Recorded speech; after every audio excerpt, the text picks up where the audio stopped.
আসসালামু আলাইকুম। আমি মাসুদুর রহমান। আমার YouTube channel king of smart মানির পক্ষ থেকে দেশ ও দেশের বাইরে সবাইকে জানাচ্ছি আন্তরিক শুভেচ্ছা।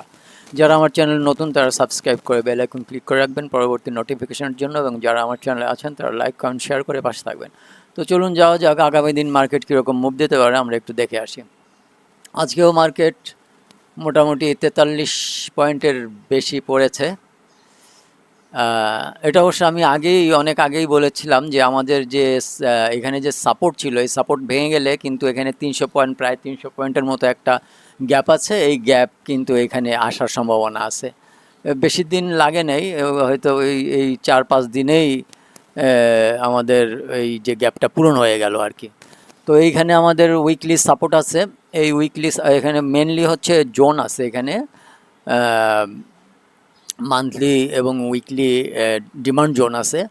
আশা করছি এই ডিমান্ড জোনের থেকেই হয়তো বা ডিমান্ড পেয়ে মার্কেট উপরের দিকে চলে যাওয়ার সম্ভাবনা আছে। যতক্ষণ না এই ডিমান্ড জোনকে না ভেঙে নিচে ক্লোজিং না দিতে পারছে ততক্ষণ এই ডিমান্ড জোন কাজ করবে আর কি। এখন এই ডিমান্ড জোন যদি ভেঙে এর নিচে ক্লোজিং চলে আসে ডেলি বেসিসে, তাহলে আবার নতুন করে অ্যানালাইসিস করতে হবে আর কি। তো দেখা যাক কোন দিকে যায়। নিচের ডিমান্ড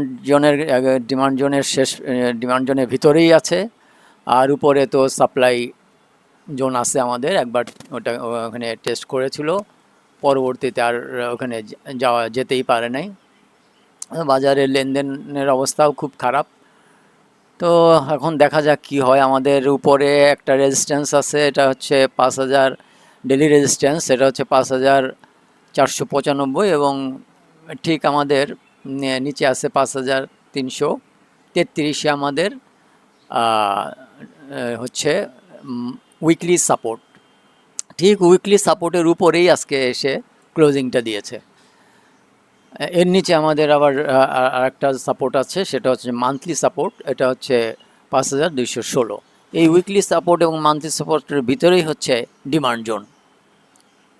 তো আশা করছি এখান থেকে এই ডিমান্ড পেয়ে উপরের দিকে যাবে হয়তোবা, দেখা যাক। এখনও পর্যন্ত ডিমান্ডের সেরকম কোনো নমুনা নাই। তো দেখা যাক এই সপ্তাহের মধ্যে একটা হবে আশা করছি। তো আমরা H1 চার্টে চলে যাচ্ছি। H1 চার্টে আজকে হচ্ছে 7 তারিখ। তো এই হচ্ছে আমাদের ফার্স্ট ক্যান্ডেলটা একটুখানি আসছিল আমাদের এই সাপোর্ট, উইকলি সাপোর্ট থেকে একটা সাপোর্ট পেয়ে মোটামুটি উপরের দিকে 2টা ঘন্টা করেছিল, উপরের দিকে যাচ্ছিল। আর তৃতীয় ঘন্টা থেকেই আসলে আবার সেলিং প্রেশার আসে, এবং আমাদের যে সাপোর্ট লেভেল, একদম সাপোর্ট লেভেলের উপরে এসে পড়ে আর কি। তো আমাদের সাপোর্টগুলা এবং রেজিস্ট্যান্সগুলা কিন্তু খুব পারফেক্টলি কাজ করছে আর কি। তার মানে আমাদের রেজিস্ট্যান্স সাপোর্ট আমরা বাজারের ঠিক একদম পারফেক্টলি রেজিস্ট্যান্স সাপোর্ট আমরা দিতে পারছি। এতেই বোঝা যাচ্ছে যে বাজার কিন্তু আমাদের রেসপেক্ট করছে আমাদের সাপোর্ট এবং রেজিস্ট্যান্সকে। তো দেখা যাক আগামী দিন যদি এই সাপোর্টের উইকলি সাপোর্টের নিচে যদি এক ঘন্টার কোনো ক্যান্ডেল ব্রিজ করে এবং এখানে যদি কিছুক্ষণ টিকতে পারে, তাহলে আমাদের মান্থলি সাপোর্ট আছে নিচে, ওইখানের পর্যন্ত যাওয়ার সম্ভাবনা আছে। আর যদি এইখান থেকে উপরের দিকে একটা ক্যান্ডেল, যদি ভালো একটা ক্যান্ডেল যদি হয়, তবে এখানে সাস্টেন করতে পারলে আস্তে আস্তে আমাদের ডেইলি রেজিস্ট্যান্সের কাছাকাছি যাবে আশা করছি। আমরা 15 মিনিট চার্টে চলে যাই। 15 মিনিট চার্টে একই অবস্থা। এইখানে যদি 15 মিনিটের একটা ক্লোজ দেয়, ভালো একটা ক্যান্ডেল যদি নিচের দিকে ক্লোজ আসে, তবে ওই নিচের দিকে সাস্টেন করতে পারলে নিচে যাবে। আর উপরের দিকে যদি এইটার সুইং পয়েন্ট হচ্ছে এইখানে 5415 আর এইখানে যদি কালকে বাজার খুলেই যদি একটা সুন্দর একটা ক্যান্ডেল তৈরি করতে পারে 15 মিনিট, এবং এখানে যদি কিছুক্ষণ সাস্টেন করতে পারে সে, তবে আমাদের এই যে আছে সুইং হাই আছে, এটাকে ব্রিজ করে আমাদের ডেলি রেজিস্ট্যান্সের কাছাকাছি যাওয়ার সম্ভাবনা আছে। তো এখনও অবশ্য বায়ারের সেরকম নাই, চিহ্ন মাত্র নাই ইয়েতে, আমাদের ইয়েতে ক্যান্ডেল ইয়েতে অ্যানালাইসিসে ক্যান্ডেল স্ট্রাকচারে কোনো বাংলা নাই, সেলিং প্রেশারই দেখছি আমি, বাইং প্রেশার সেরকম দেখছি না। তো দেখা যাক আগামীকাল যদি বায়ার সেরকম আসে, যেহেতু আমাদের এখানে উইকলি সাপোর্ট আছে এবং আমাদের ডিমান্ড জোন আছে, এখান থেকে একটা আসবে। এখন এটা উপরের দিকে মানে ধরে রাখতে পারুক আর না পারুক, এখানে একটা বাইং প্রেশার আসবে এখান থেকে। তারপরে এটা কাজ করুক বা এটাকে করুক, ভ্যানিশ করে দেখ, রাস্তার থেকে সরিয়ে দেখ, যাই হোক দুইটার একটা তো করবে, হয় এটা ডিমান্ড কাজ করবে অথবা ডিমান্ড রাস্তা থেকে সরে যাবে, দুইটার একটা কিছু হবে। তো সেই পর্যন্ত আমরা দেখতে থাকি মার্কেট কীরকম করে, মুভটা দেয়। মার্কেট হচ্ছে সুপ্রিম, মার্কেটের উপরে আর কি করে কোনো ফাইট করে মার্কেটের সঙ্গে পারা যাবে না।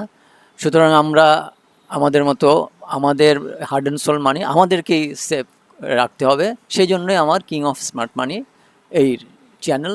এই চ্যানেলের সঙ্গে যারা আছেন, যারা আমরা যুক্ত আছি, তারা এইখানেই বেরিয়ে গেছিলাম এবং এইখানে যে 300 পয়েন্টের প্রায় গ্যাপ ছিল, এই গ্যাপটা আমাদেরকে কোনো পেইন দিতে পারে নাই।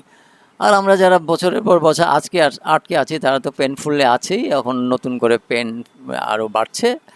তো ওদের জন্য আর কিছু নাই, করতে হবে, আমাদের ওয়েট করে দেখতে হবে। যদি কখনো মার্কেট ভালো হয় তাহলে বেরিয়ে যাওয়ার সম্ভাবনা আছে, এছাড়া আমি তো আর কোনো উপায় দেখছি না। একবার বেরিয়ে যেতে পারলে অবশ্য সেটা এরপরে না আটকানোর জন্য যা করতে হয় সেটা আমরা চেষ্টা করব আর কি।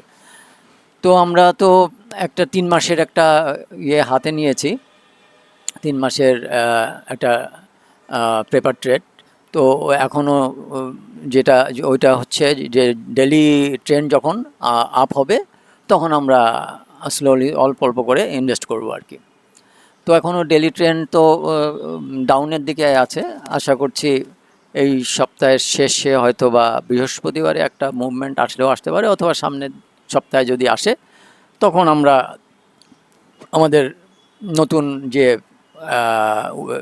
স্টকের উপরে যে আমাদের প্র্যাকটিসটা, ওইটা আমরা লাইভলি দেখতে পারবো এবং ওখানে আমরা বুঝতে পারবো যে আমাদের এই যে আমাদের থিওরি, কিং অফ স্মার্ট মানির যে স্ট্র্যাটেজি, এই স্ট্র্যাটেজি মেনটেন করলে আমাদের কি হয়, আমাদের কতটুকু লস বা কতটুকু লাভ হয়, নাকি আটকে থাকলে আমাদের বছরের পর আটকে থাকলে আমাদের বেশি বেনিফিট হয়, এগুলা তখন পরিষ্কার হয়ে যাবে আর কি। তো আজকের মতো এখানেই শেষ করছি। আপনারা সবাই ভালো থাকেন, সুস্থ থাকেন, মা বাবার প্রতি খেয়াল রাখেন। আল্লাহ হাফেজ।